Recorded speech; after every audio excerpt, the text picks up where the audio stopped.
बीड जिल्ह्यातील मसाजोगचे सरपंच संतोष देशमुख यांच्या हत्या प्रकरणी पोलिसांनी तपास करून केजच्या न्यायालयात आरोपपत्र दाखल केलेलं आहे। या आरोपपत्रात अनेक धक्कादायक बाबी नमूद करण्यात आल्या आहेत।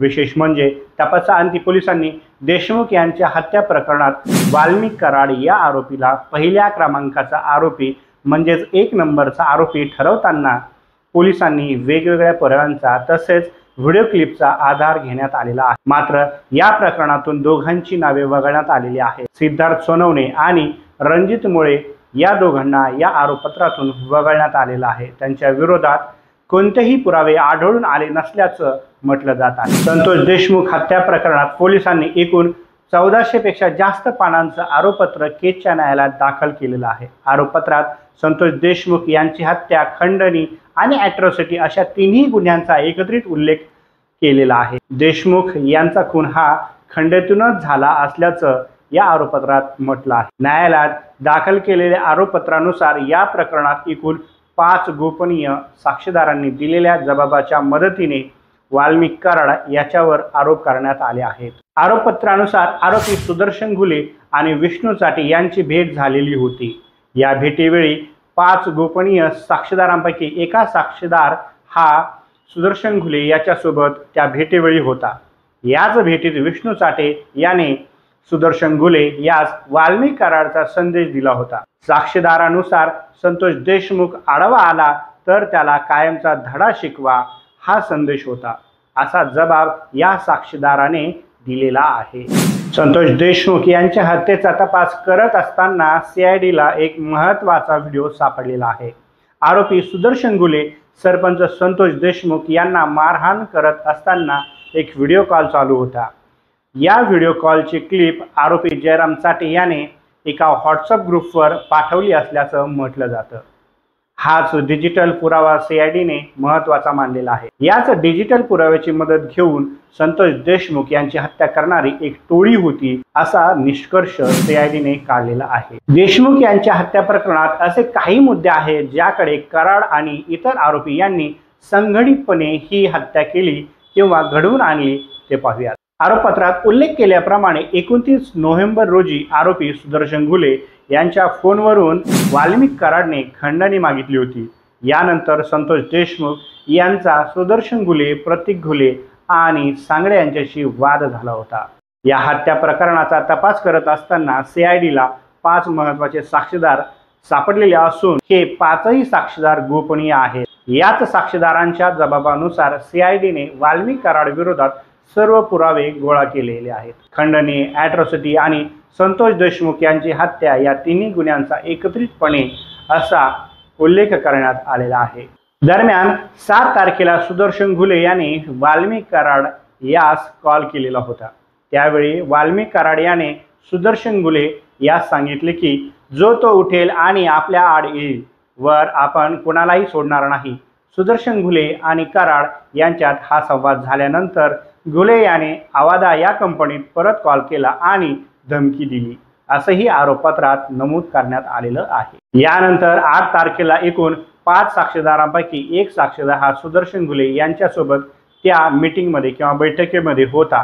नांदूर फाटा येथील हॉटेल तिरंगा येथे विष्णू चाटे आणि सुदर्शन घुले यांची एक भेट झाली होती।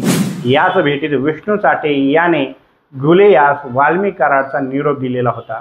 संतोष देशमुख हा आडवा आला तर त्याला कायमचा धडा शिकवा असाच हा संदेश होता असंही CIDनं आपल्या दाखल केलेल्या आरोपपत्रामध्ये नमूद केलेलं आहे। चार्जशीटमध्ये आरोपी म्हणून कोणाचा कितवा नंबर ते पाहूया। Valmik Karad 1 number, Vishnu Chate 2 number, Sudarshan Ghule 3 number, तर प्रतीक घुले हा 4 नंबरला आहे। Sudhir Sangle 5 number, Mahesh Kedar 6 number, Jayram Chate 7 number आणि फरार आरोपी कृष्णा आंधळे हा 8व्या नंबरला आहे। दरम्यान SIT प्रमुख बसवराज तेली, तपास अधिकारी किरण पाटील तसेच खंडणी प्रकरणाचे तपास अधिकारी अनिल गुजर पाटील यांनी बीडच्या न्यायालयामध्ये संतोष देशमुख खून प्रकरणाचे चार्जशीट दाखल केलेला आहे।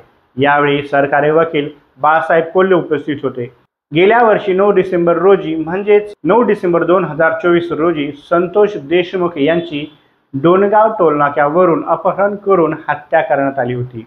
या प्रकरणात आतापर्यंत 9 पैकी 8 जणांना अटक करण्यात आली आहे। एक आरोपी कृष्णा आंधळे अद्याप देखील फरारच आहे। मागील 80 दिवसात CID तसंच SITच्या अधिकाऱ्यांनी केलेल्या तपासानंतर हे दोषारोपपत्र दाखल करण्यात आलेलं आहे।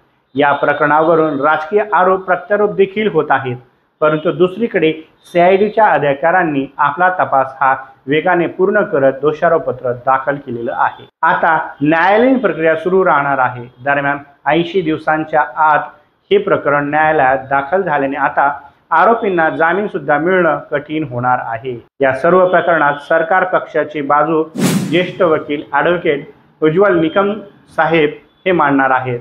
त्यांची नियुक्तीसाठी देशमुख कुटुंब आणि गावकरी उपोषणाला बसलेला आपण पाहिलेला आहे। त्यांनी या संदर्भात अन्नत्याग आंदोलन देखील केलेलं आहे। तसंच भाजप आमदार सुरेश धस, मराठा आंदोलक मनोज जरांगे पाटील आणि सामाजिक कार्यकर्त्या अंजली दमनिया, खासदार बजरंग सोनवणे, आमदार संदीप क्षीरसागर तसंच राष्ट्रवादी काँग्रेस पक्षाच्या खासदार सुप्रिया सुळे यांनी देखील या प्रकरणी पाठपुरावा केल्याचं पाहायला मिळालं।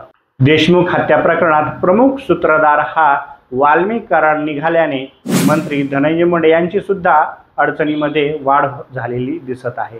त्यामुळे जोपर्यंत पुरावे मिळणार नाही तोपर्यंत मुंडे यांच्या विरोधात कारवाई केली जाणार नाही अशी भूमिकाच राष्ट्रवादी काँग्रेसकडून घेण्यात आलेली होती।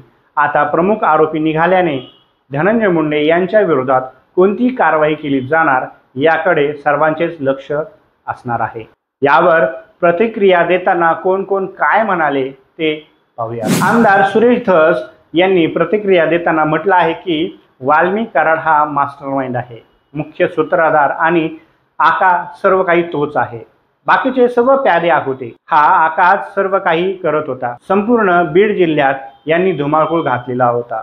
गुंड प्रवृत्तीचे लोक आहेत, त्यांना मदत करणं, पैसा पुरवणं, पैसा जास्त झाला बोगस पैसे उचलायचे आणि गँग तयार करायच्या, टोळ्या पकडायच्या, त्यांना अभय द्यायचं, त्यांच्याकडून पाहिजे ती कामे करून घ्यायची, अशा पद्धतीचा त्यांचा उद्योग होता। त्यामध्ये वेगळं काहीही नाही। SITने जे मांडलं ते अगदी योग्यच होतं। खून करायला जरी प्रत्यक्ष वाल्मिक कराड त्या जागेवर नसला तरी त्याच्या आदेशानेच खून झालेला आहे।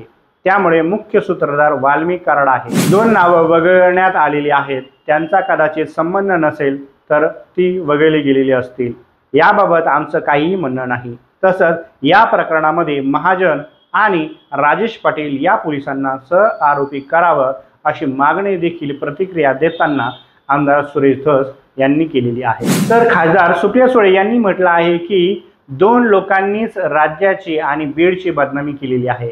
बीड परळीचे लोक साधे आणि सरळ आहेत। वाल्मिक कराडचं नाव आरोपपत्रात आल्याचं मला काही आश्चर्य वाटत नाही। अमानुष पद्धतीने बीडमध्ये खून झालेला आहे। मला एकच प्रश्न आहे की या व्यक्तीची हिंमतच कशी झाली? त्यांना अमानुष वागण्याचा अधिकार कोणी दिला?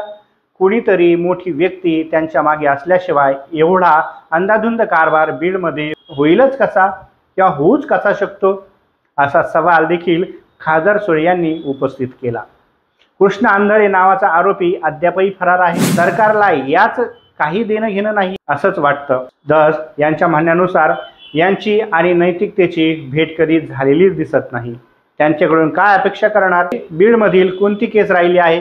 खून, भ्रष्टाचार, खंडणी, पीक विम्यात फसवणूक, हार्वेस्टरमध्ये घोटाळा, डोमेस्टिक व्हायलन्स, आता कोणता गुन्हा राहिलाय? आपण पहिल्या दिवसांपासून सांगत आहोत की आवदा नावाच्या कंपनीने तक्रार केली तेव्हाच या अहवालांना आवरले असते तर वैभवीचे वडील गेले नसते, म्हणजेच सरपंच देशमुख यांची हत्या झाली नसती, असंही सुळे यांनी यावेळी म्हटलं आहे। दरम्यान सरपंच संतोष देशमुख यांच्या हत्येप्रकरणी भाजप नेत्या मंत्री पंकजा मुंडे यांना प्रश्न पत्रकारांनी विचारला असता त्या भडकल्याचे पाहायला मिळाले। संतोष देशमुख प्रकरणाची मला माहिती नाही, हे सगळे गृह खात्याकडे आहे, त्यांना माहिती असेल। संतोष देशमुख यांच्या हत्येचा मी तीव्र निषेध व्यक्त केलेला आहे। वेगळी चौकशी करावी अशी मी मागणी केलेली आहे। या प्रकरणातील सखोल माहिती माझ्याकडे नाही, या विषयावर बोलण्याची माझी जबाबदारी नाही। माझा देवेंद्र फडणवीस यांच्यावर पूर्ण विश्वास आहे। गृहमंत्री देवेंद्र फडणवीस या प्रकरणी लक्ष घालून आहेत, त्यामुळे दोषींवर नक्की कारवाई होईल। हे प्रकरण संवेदनशील आहे, याची चौकशी झाली पाहिजे, जलद गतीने चौकशी झाली पाहिजे, आरोपीला शिक्षा द्यावी हे आधीच बोलले आहे, असं देखील मुंडे यांनी म्हटलेलं आहे। दरम्यान सामाजिक कार्यकर्त्या अंजली दमनिया यांनी म्हटलं आहे की खंडणी, ॲट्रॉसिटी आणि खून हे वेगळं नव्हतं, हे मंत्री धनंजय मुंडेंनी कराडला वाचवण्यासाठीचा गेम प्लॅन होता। पण आता हे सर्व एकत्रित करण्यात आलेले आहे। गेल्या 10 वर्षे हे संघटित गुन्हेगारी करत आहेत। येथे दुकानदार त्यांना हप्ते देत आहेत। धनंजय मुंडे यांचा राजीनामा घेतलाच पाहिजे। कराडसारखी माणसं नाहीत, हैवान आहेत। अशा माणसांना धनंजय मुंडे प्रोजेक्ट करत आहेत, असा आरोप देखील अंजली दमनिया यांनी केला।